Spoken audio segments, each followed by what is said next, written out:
Bonjour à tous, le second épisode de Loki vient de sortir et il est temps d'en parler dans ce nouveau rendez-vous habituel. Je pense très sincèrement que nous ferons tous les épisodes car c'est une série qui se dépasse elle-même et qui va s'étendre à tout l'univers du MCU.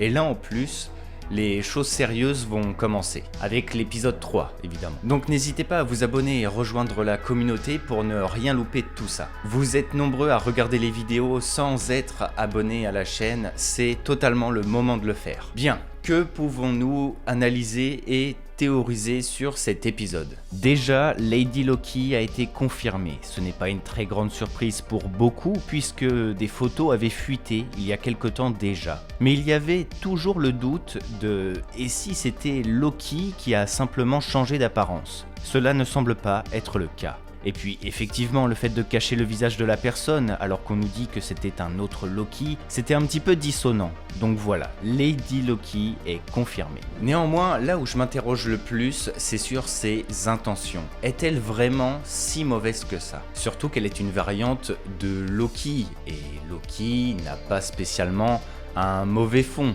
mais il a toujours un but, on va dire, dont la fin justifie les moyens. L'épisode 1 était très cérébral et nous a démontré que Loki ne supportait pas l'idée d'être conditionné à être le gars qui sème la destruction et qui échoue à longueur de temps. Et c'est ça le truc, le temps et l'histoire est défini par les Timekeepers, qui ont stoppé la guerre multiverselle et ont imposé leur concept de flux éternel temporel. La vidéo de Miss Minute, expliquant tout ça, résonne comme une sorte de propagande d'ailleurs, où les gardiens du temps sont encensés, sauf que voilà. Et si eux, ils n'étaient pas si bienveillants que ça? Cela expliquerait pour moi la raison des agissements de Lady Loki, elle qui n'aime pas se faire appeler Loki, mais qui est condamnée à être désignée comme telle. Même dans la TVA, cela reste assez gênant par moments. Mobius est considéré comme blasé la plupart du temps. Et maintenant que quelque chose de nouveau intervient, grâce à Loki, il est tout excité. Sans oublier la suprématie de Ravonna Renslayer, qui applique au doigt et à l'œil les ordres des Timekeepers, et qui pourtant reste assez énigmatique. Énigmatique car elle semble avoir des secrets, cacher certaines choses. Et désolé, je vais devoir encore vous saouler avec ça, mais je pense vraiment très sincèrement que Loki installe tranquillement l'arrivée de Kang le Conquérant. Déjà, parler de la TVA sans Kang, c'est déjà ultra bizarre. Les deux vont de pair, puisque Kang souhaite conquérir toutes les époques, toutes les temporalités et régner. Sauf qu'évidemment, c'est contraire à la TVA. Donc ils sont en quelque sorte des ennemis jurés. D'ailleurs, il a aussi une version de lui-même, Kang Immortus, qui a déjà travaillé à de maintes reprises avec la TVA dans l'histoire de Marvel. Puis évidemment, sans oublier la pseudo-relation amoureuse qu'il a avec Ravonna, une relation qui d'ailleurs semble s'installer elle aussi tranquillement via l'épisode 2. Puisque pendant l'entretien avec Mobius, Ravonna semble avoir fait l'acquisition d'une sorte de boule à neige qu'elle n'avait pas avant, et d'un stylo de l'école Franklin Roosevelt. Deux artefacts que Mobius pense être des offrandes de l'analyste secret de Ravonna. Et au vu de la réaction de la juge, cela semble être le cas. Sauf que pourquoi garder secret cet autre analyste à Mobius, alors qu'on est dans une sorte de police où ils devraient justement s'entraider, travailler en équipe? Ce n'est clairement pas normal pour moi. D'ailleurs, j'avais oublié d'en parler dans le premier épisode, mais les agents de la TVA font face à une technologie particulière à la fin de l'épisode. Une technologie désignée comme venant du 3e millénaire. 3e millénaire qui est l'époque de Kang le Conquérant. Et là, il faut revenir à Lady Loki. Comme je vous disais dans la précédente vidéo, Loki n'est pas quelqu'un qui agit généralement seul, surtout concernant de grands plans et de grandes ambitions comme celle-ci. Et je suspectais du coup que le Loki variant travaillait pour Kang. Puisque le personnage de Loki fonctionne comme ça, on a déjà eu l'exemple avec Thanos, et surtout car Lady Loki a les moyens de voyager à travers les époques. Elle a l'équipement et en plus de ça, elle a conscience et connaît la TVA. Et cette fois-ci, avec l'épisode 2 et le détail du 3e millénaire, il y a moyen d'aller encore plus loin. L'équipement du 3e millénaire appartient à Lady Loki, elle l'utilise pour piéger justement les agents de la TVA et récupérer leurs restaurateurs. Sauf que comment elle a pu se procurer ceci ? Quelqu'un lui a certainement donné les moyens de piéger les membres de la TVA et le moyen de voyager à travers les époques.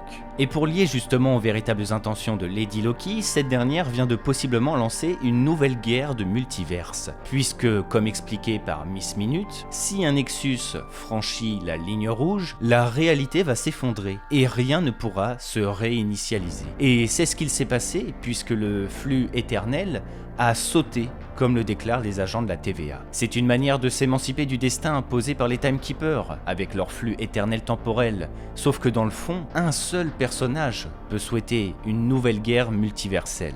C'est Kang. Un moyen pour lui de stopper le règne des Timekeepers, et donc de diviser et multiplier les flux temporels pour imposer sa suprématie à l'avenir. Il aurait pu se servir de Lady Loki en lui faisant miroiter un espoir d'échapper à son destin, elle qui ne semble pas se sentir bien en tant que Loki, pour entamer son plan sans avoir à se salir les mains pour le moment. Il lui aurait donc fourni l'équipement nécessaire, etc. Mais bon, cela reste ma vision et ma théorie, hein. Il se peut totalement que cela ne soit pas du tout ça. Néanmoins, Kang est destiné à arriver un jour ou l'autre, notamment via Ant-Man 3. Je garde aussi en tête l'idée du 4e Timekeeper. Effectivement, dans l'univers Marvel, un être suprême a créé les Timekeepers pour justement protéger et garder le flux temporel intact. Sauf qu'il en existait un mystérieux 4e qui a été banni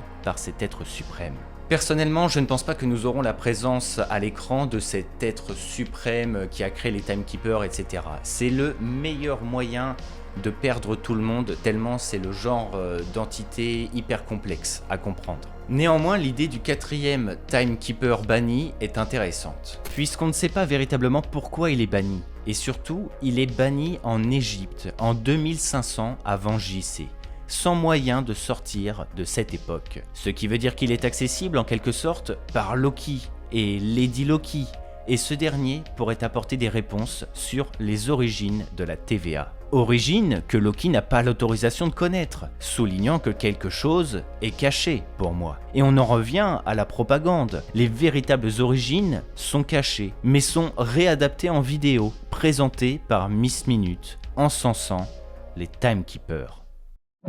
Enfin voilà, je pense avoir fait le tour de cet épisode 2. Dans tous les cas, nous aurons forcément un moment où les Timekeepers devront intervenir, surtout que maintenant, le flux temporel a complètement sauté. Il va y avoir de grandes chances de les voir en action. Je vais m'arrêter là. Si cette vidéo vous a plu, n'hésitez pas à laisser un petit pouce bleu, ça m'encourage beaucoup. À laisser un petit commentaire avec vos idées et vos théories. C'est toujours hyper intéressant de savoir ce que vous avez en tête. Et puis bien évidemment à vous abonner à la chaîne. Comme je vous disais, on va pas mal parler de Loki et c'est un rendez-vous que j'aime bien avoir avec vous.